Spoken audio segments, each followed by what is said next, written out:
So in this video we're going to discuss how to stop shanking the ball with chip shots. What is it that's happening for me to be shanking the ball? Now a lot of people will tend to think, a lot of beginners tend to think that a shank will usually mean that the contact of the ball is coming from here, but it's not. This is the shank and this is the hosel, and this is where the ball comes from for it to shoot out to the right. So there's not just one shank, there's actually quite a few different types of shanks, especially when it comes to full swing. But in chipping, we're going to assume that everybody has got their head around the big 5 rules. The big 5 rules being there's a shoe distance from the ball is off your back foot, our feet line is a little bit left of target, but our shoulder line is to target. Our hands are left and our weight is left. Now if we've got that right, there's still a couple of things that could probably go wrong here. Now one of them being, I'm just going to put a couple of tees in the ground here just for effect. So we're going to stick a tee over here, and we're going to stick another tee over here, and this is going to be our corridor of good news. So if there's any kind of shank from an out to in path, and we're really talking about path being the issue here.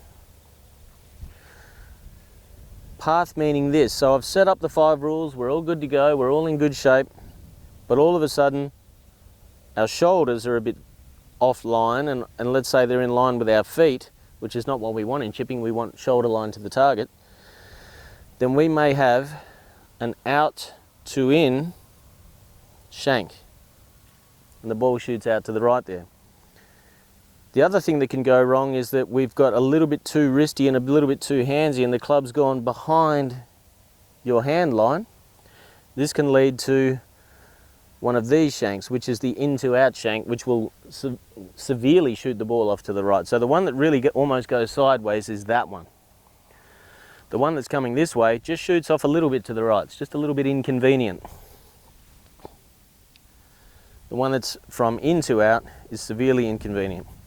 So what I'd suggest you do, and we're going to add a little drill to this to cure your shanks, is to stick 2 tees in the ground around a similar sort of distance.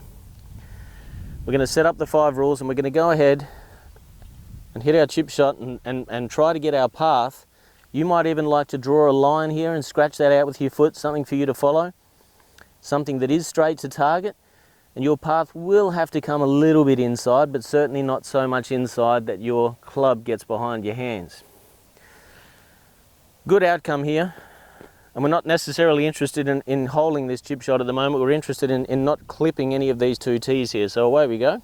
5 rules are in play. We're going to hit some grass now with confidence. There we go. So the ball's going to trail off down the hill a little, but I would call that a good outcome. First of all, because I did my job, I hit the ball first. Second of all, I got it to fly low, which is the flight that I'm looking for out of this club. We got the distance right, and the best thing of all, there's no shank involved because the 2 tees are still here.